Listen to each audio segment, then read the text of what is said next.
The guarantee of assured placement with highest salary package. Academic year 2023 to 2024, 100% placement. Admission opens in Saint Mother Teresa Engineering College.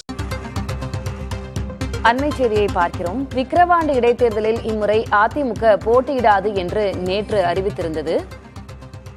அது குறித்த பல்வேறு விமர்சனங்களும் வெளியாகி வருகின்றன. இந்நிலையில் முன்னாள் அமைச்சர் ப. சிதம்பரம் விமர்சனம் ஒன்றை வைத்திருக்கிறார். விக்கிரவாண்டி இடைத்தேர்தலில் அதிமுக போட்டியிடாதது மேலிடத்தின் உத்தரவு என்று அவர் தெரிவித்திருக்கிறார். பாஜக கூட்டணி சார்பாக பாமக களம் காண்கிறது விக்கிரவாண்டி இடைத்தேர்தலில். இந்நிலையில் பாஜக கூட்டணிக்கு உதவும் வண்ணமே அதிமுக போட்டியிடாமல் இருப்பதாக பல்வேறு அரசியல் நோக்கர்களும் கருத்து கூறி வரும் நிலையில், விமர்சனங்களை முன்வைத்து வரும் நிலையில் ப. சிதம்பரமும் கிட்டத்தட்ட அதே செய்தியை, அதே விமர்சனத்தை தான் வைத்திருக்கிறார். மேலிடத்தின் உத்தரவு என்று அவர் பாஜகவினை குறிப்பிடுகிறார் என்றே நாம் கொள்ளலாம். விக்கிரவாண்டி இடைத்தேர்தலில் அதிமுக போட்டியிடாதது மேலிட உத்தரவு என்று அவர் பதிவு ஒன்றை இட்டிருக்கிறார். கூடுதல் விவரங்களை வழங்குவதற்காக செய்தியாளர் ரமேஷ் இணைகிறார்.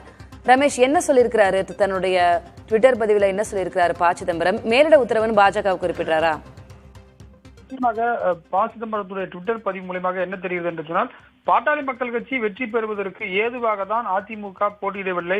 எனவே இந்தியா கூட்டணியில் இருக்கக்கூடிய தலைவர்கள் திமுகவுடைய வெற்றிக்கு பாடுபட வேண்டும் என்று அவர் சொல்லியிருக்கிறார். ஏற்கனவே கடந்த கால வரலாற்றை பார்க்கும்போது 2019 நடைபெற்ற இடைத்தேர்தலில் 44,000 வாக்குகள் வித்தியாசத்தில் அதிமுக வேட்பாளர் முத்தமிழ் செல்வன் திமுக வேட்பாளரை வெற்றி பெற வீழ்த்துகிறார்.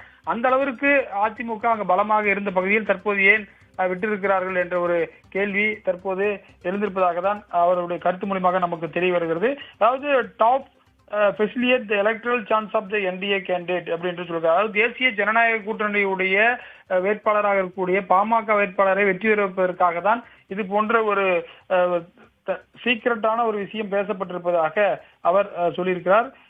இது மட்டும் இல்லாமல் இந்த தேர்தலில் இந்தியா கூட்டணி வெற்றி பெற வேண்டும் என்றும் அவர் சொல்லியிருக்கிறார். BJP and ADMK are fighting the battle through the proxy என்று, அதாவது பாட்டாளி மக்கள் கட்சியும் ஏடிஎம்கே உடைய ஒரு அங்கம்தான் என்று அந்த கூட்டணியில் இருப்பதாக தான் அது எடுத்துக்கொள்ள வேண்டும் என்பதுதான் அவருடைய ட்விட்டருடைய புரிதலாக இருக்கிறது. திலகவதி, விவரங்களுக்கு நன்றி ரமேஷ். பொறுத்திருந்து பார்க்கலாம் நீ அடுத்தடுத்து ஏதேனும் விமர்சனங்கள் காத்திருக்கிறதா என்னவென்று. உங்களுடைய விவரங்களுக்கு நன்றி. The guarantee of assured placement with highest salary package. Academic year 2023 to 2024, 100% placement. Admission opens in Saint Mother Teresa Engineering College.